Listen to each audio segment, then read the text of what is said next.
Welcome, everybody. Welcome to another British Hindus Live. I'm Vijendra, one of the volunteers here at British Hindus.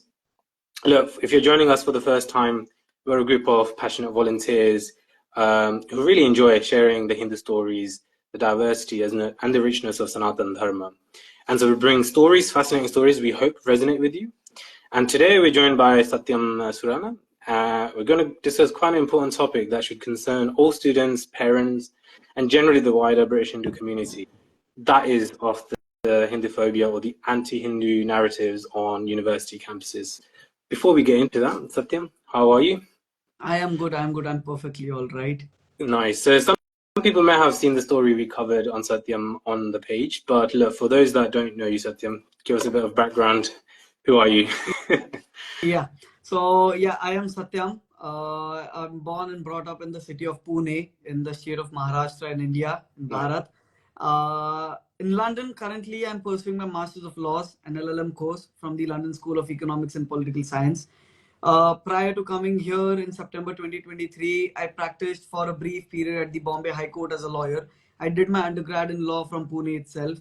And after practicing for a few time, for a couple of months in the criminal side of the Bombay High Court, now here I am pursuing a master's in law. Nice, awesome. Look, there is crime that's increasing in London. We need you, so hopefully you stay and sort out the right person to lead us as well. Yeah. We need you, so do stay around after you graduate and solve the crisis here. Look, let's get into it. Look, I heard about you, Satyam. First, I think it was a while back. It's during the protest, the Khalistani protests that were happening on the streets of London, outside the Indian embassy, and it was quite rough. And during that, I saw you picked up the Bharat flag from the floor, and kind of became a sensation on the news. But then your name creeped up again. It seems to be a theme here. So can you tell us, what happened at the student union elections and all of that? I want to get into that. First question is, look, what are student union elections and how do they work? So for those that don't know. Yeah. So basically, student union elections are the elections to elect your student leaders at university. The general trend at every British and English university is that every institute, every university has their own students' union, and a due process is followed every year to elect their own student leaders. The leaders will be representing the students and be the voice of students at the university. So these student union elections, like every other university, LSE had organized it in the early or the mid part of March, the mid-March. And I was running for the position of General Secretary. So there were 12 positions up for election this time at LSE, and out of which 4 of the positions were full-time paid sabbatical positions. So I was running for one of those 4 paid sabbatical full-time positions, and that was the position of General Secretary. Nice. Okay, so this is something that happens all across UK universities. There is a student union that support this student body on campus and hear their views. You're running for General Secretary. Something happened in between that and the. Talk us through, there's a lot of hate campaign, etc. that went around. Can you tell us a little bit about that? Was it a fair election? Yeah. So I'll give you a background of the timeline of what happened, how things went. So I filed my nominations for the election somewhere around the end of February and the first week of March. Like every other election which happens globally, be it the national election or be it the any other election, it is a very streamlined process wherein you have a few weeks of campaigning. There are certain rules, there is a code of conduct, and there are certain days, times fixed for voting. So in the similar way, at the LSE Student Union, the voting was scheduled on the 18th and 19th of March. The campaigning period began from the 11th of March. So when I filled my nominations, we started campaigning from the campaigning week officially, 11th of March. Around somewhere 14th or 15th of March, we noticed that some of my posters are missing. Some of my posters are being torn down. We thought that it might be a notorious activity by a candidate somewhere around then. But then on 15th of March, I particularly noticed that my posters have been defaced. So my photo was there upon on all posters around campus. And has just got rampantly putting red cross marks on my face and writing anyone but Satyam. At that point, we realized that this is a systematic hate campaign against me individually. I am being targeted individually out of all the other 42 candidates who are running for 12 other positions as well. So And then are you saying that others are not, it's not happening to others, it's just you? no, nobody else. I was individually targeted out of all the candidates who were running for the entire student union elections. There were 42 candidates for 12 positions, and I was the only one who was individually by name targeted, and this hate campaign targeted me in every way possible. On 17th of March, that is just around 17th afternoon, the voting was due to start at 18th, and on 17th afternoon, random messages started to be circulated in all LSE groups all over that see this Satyam Surana is a nationalist. He's a supporter of the Bharatiya Janata Party, and somehow my Hindu identity comes into picture. Somehow I am being termed as a radical Islamophobe, as a transphobe, as a queerphobe, as a fascist, as a racist, and God knows what all slurs are being hurled upon me. And throughout this entire campaign, this hate campaign is going on, and very systematically, very intelligently, these people, whoever orchestrated it, came just a few hours before the voting day started, and that caused a very great harm to me. Answering your next question, was it a fair election? I say no, it was not a fair election at all. I myself can guarantee you that there was no action taken by the student union. I had approached the student union on 15th itself. I approached the LSE security department. I approached the LSE estates department that see somebody has defaced my posters. You can check the CCTV cameras. You can identify that person. It's just a matter of half an hour. You can do that and you can identify and you can issue him a warning. That's all I want. We just need to know who did it, like, so he does not repeat it. Nothing was done when my posters were defaced. When the messages were being circulated, the same response. We went to the student union, we emailed them, we physically approached them. Nothing. We just said that you just have to write us an email and we are looking into it. And until then, the voting day arrives and everything just happens. Out of the three candidates running for the general secretary, the two of them faced complaints. In fact, I was the only candidate who never, during the entire election period, never faced any complaint against me. It was just this hate campaign that was going on. The two other candidates faced some sort of complaints for violation of code of conduct or violation of rules against them. No action was taken against them. A candidate apologized to the student union for some of his actions. There was no action against him. He had accepted his actions, that it was a violation of the code of conduct. Nothing, no action was taken against them. So it was not a fair election at all. Right. Okay. So when you say there were other candidates, like the other two that you're running against, and they had broken code of conduct, what does that mean? So there's a code of conduct that everybody has to follow during elections. That you need to campaign only after a specific period of time. You cannot campaign officially before the campaigning period begins. You cannot tear off somebody else's posters and paste your own posters above it. Yeah. You cannot provide voters with your own devices to vote. You cannot manipulate voters and take them to the voting booth. So there were some incidences wherein I myself was not affected. But being a good Samaritan, I still brought it to the notice of the student union that, see, one of the candidates is doing this thing. The campaigning team of one candidate has torn the poster of the other candidate. I was not involved, and pasted his poster over it. And that was accepted and apologized by the other candidate, but no action was taken. I'm assuming that the election didn't go in your favor. Since then, so it's obviously been almost 4 weeks since the elections are over. What has the student union done in that time?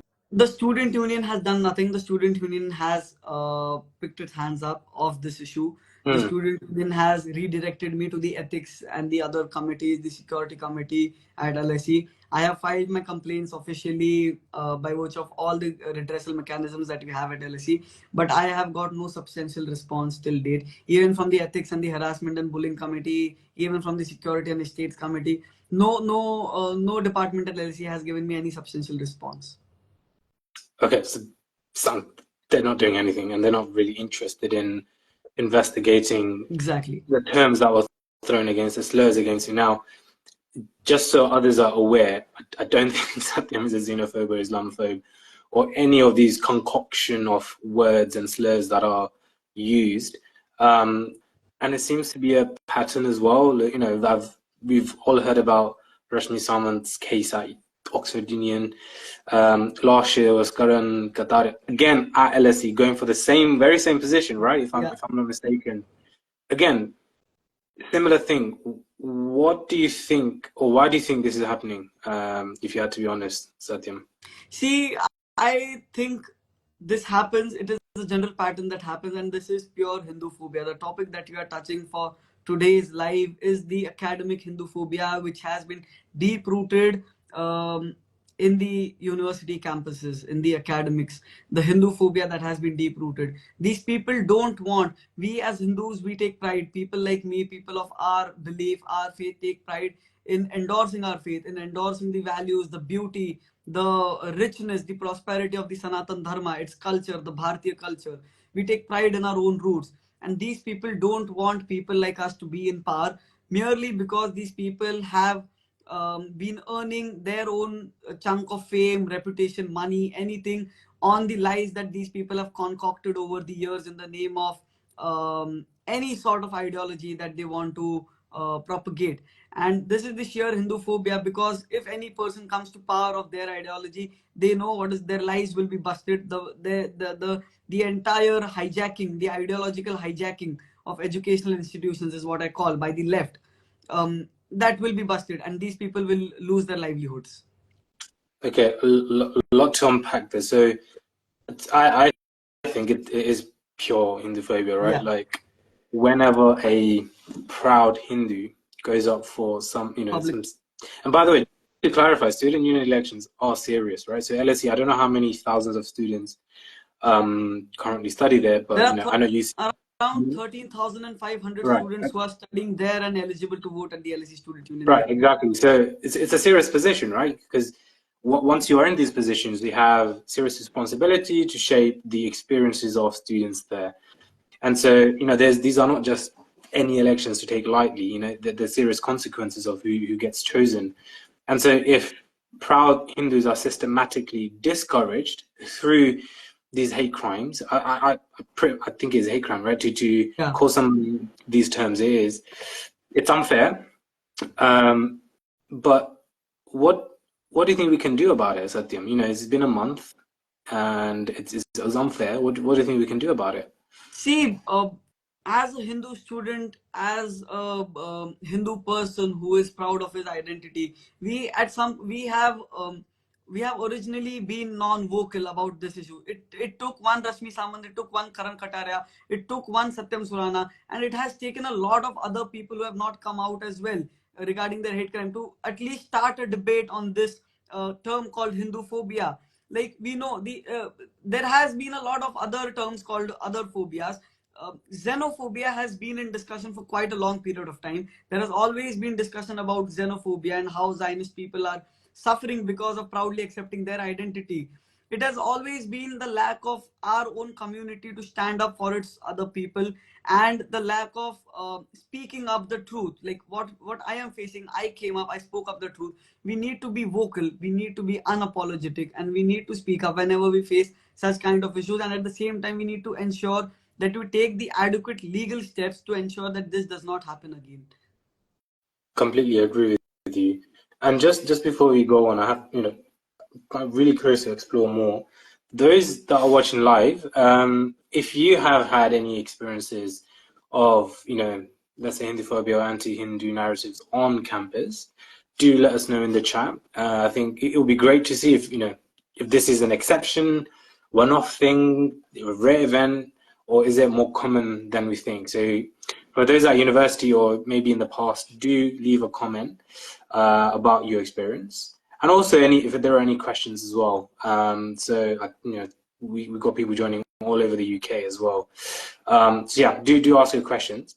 Satyam, you mentioned earlier something. So I was at university, gosh, time is going quick. 4 years ago, right? I graduated 4 years ago from UCL, another London university. And I'll be honest, I didn't really bother getting involved in anything of Hindu in nature or student union election.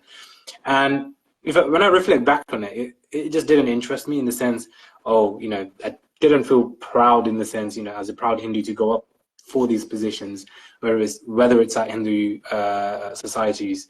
So it seems whenever you're proud of something and you want to go up against and there's friction, you're discouraged from it. So that's kind of how I was. And I don't want others, other young people going to university to feel like, you know what, what's the point of going up? You're going to face this backlash for just being a proud Hindu. But that shouldn't happen. And you mentioned somebody needs to take that step. We need to create more people amongst us who are proud of going to public office, at the same time accepting their identity, and at the same time we need people who would come out in support of people like those. Yeah, and here's an interesting question. Have you had any support from the national Hindu bodies in the UK or England? Definitely. The one thing I'm grateful for and I'll ever remember in my life is the support that I got after these incidences.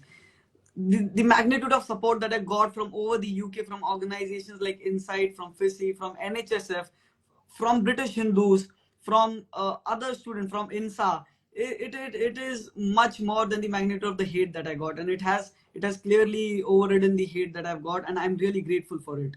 And I've got all kinds of, I've got mental, emotional, moral, legal, I've got all kinds of support and guidance from these organizations. No, that's really great to hear. So for those listening, look, you're not alone. So if something like this does happen on campus, whatever it is, there is support available. So you mentioned NHSF, so that's probably the immediate thing for those that are still on campus. Let me just check the comments if there is anything. You mentioned an interesting word before, academic Hinduphobia. Yeah. I know of the political Hinduphobia, it goes on, we see it everywhere, we see in comments, and it's prolific, but can you tell us a little bit more about what is academic Hinduphobia? See, for me personally, I bifurcate Hinduphobia into two broad categories. One is political Hinduphobia, what you spoke about, and one that is academic Hinduphobia. Yeah. The root for political Hinduphobia is academic Hinduphobia, and the boost for academic Hinduphobia is the political Hinduphobia. I would give you a very small example. See, Hinduphobia is not a very new term as it sounds. You would be like shocked to hear, but the first instance wherein Hinduphobia was used was in the York newspaper in 1883. The roots go back till then. It was in 1883 that the word Hinduphobia was used, but it has come into limelight because we have started discussing it now. We need to discuss it now. It took a lot of victims of Hinduphobia to at least initiate the discussion around Hinduphobia. That is not the case with other communities. I'll give you a very small example. We all know about J.S. Mill, right? John Stuart Mill. How do we know him? We know him as a good philosopher. We know him as a jurist. We know him as somebody else, or as a great person who writes things, or the proponent of utilitarianism and free will. The same J.S. Mill, in one of his works, I was going through while preparing for this session. I will read out an excerpt from what he writes about the Hindus.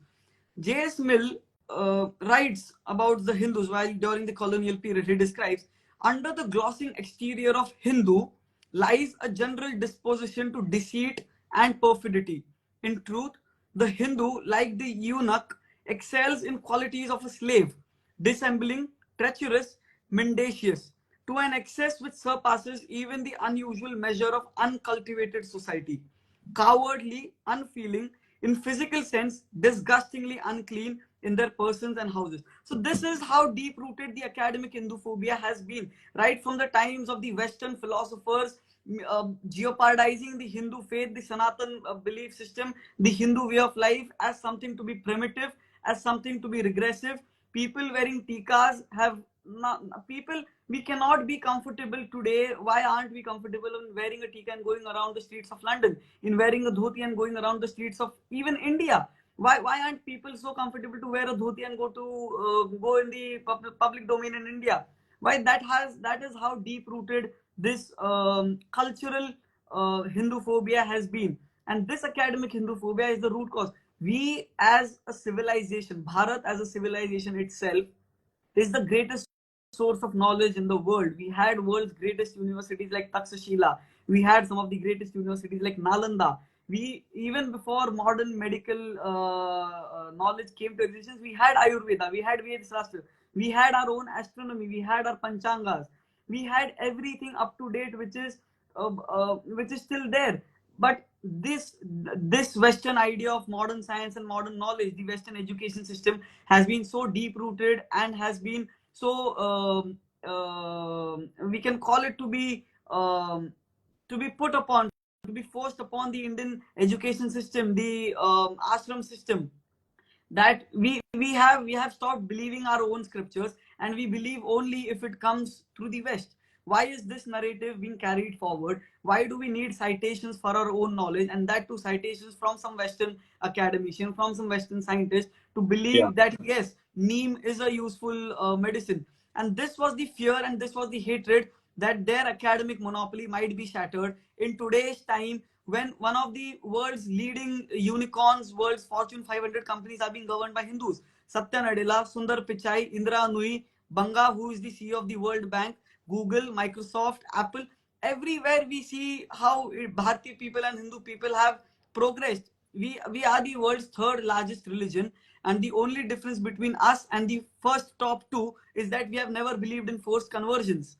We have never forcefully converted. Everybody who has Hinduism has ever expanded only because of free will, out of free will. Nobody was ever forced to expand and accept Hinduism.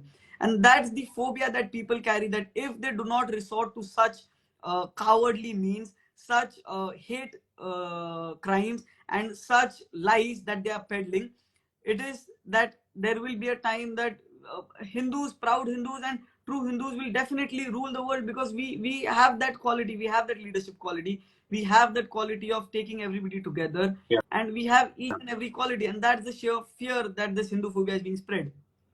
No, and it makes sense, right? Like, and you're right. So you mentioned John Stuart Mill at the very beginning. Yeah. You just have to read. I mean, not taking away the incredible contribution he's had to to society. There are works of writing, plain as daylight, that show the Hindu. And it's not just him, right? There are many Western writers who have had the history of that. So it's really about people just being aware.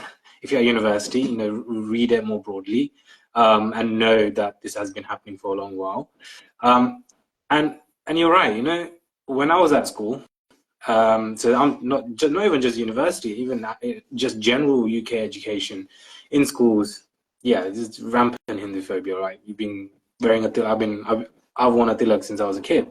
It's part of my tradition, and yeah, so red dot, sniper dot, etc. So those things I've carried on even when I was at school, and I think it still happens today. I think things are changing from what I hear and from what I hear about students. I teach a group of young people in Hinduism, and they are speaking up, right? We're no longer just listening and just letting things go, because that's gone on for too long.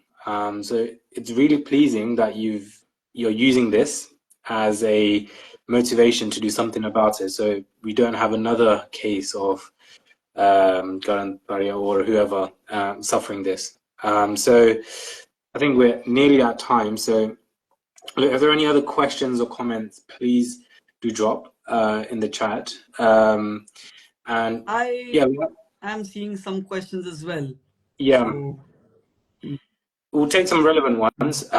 So how does one address Hinduphobia in film industry? I think that is the cause for Hinduphobia that is increasing today. The Bollywood film industry, in the past few years, you can say from the late 90s to the early 2010s, 2012, 2014, a film like Oh My God, some of these movies are the root cause for increasing the Hinduphobia and the narrative. The people behind producing, the people behind whoever who was behind ideating such films was inspired by Hinduphobic narratives. Okay, yeah. I can agree to that. I've noticed the increasing number of movies which just blatantly. As a society, major people of us as a society are impacted from the films that we see, right? So Yeah. we had films like OMG, and when you said times are changing, now I remember when we are having super hit blockbuster films like Ram Setu. Yeah, exactly. Things are changing.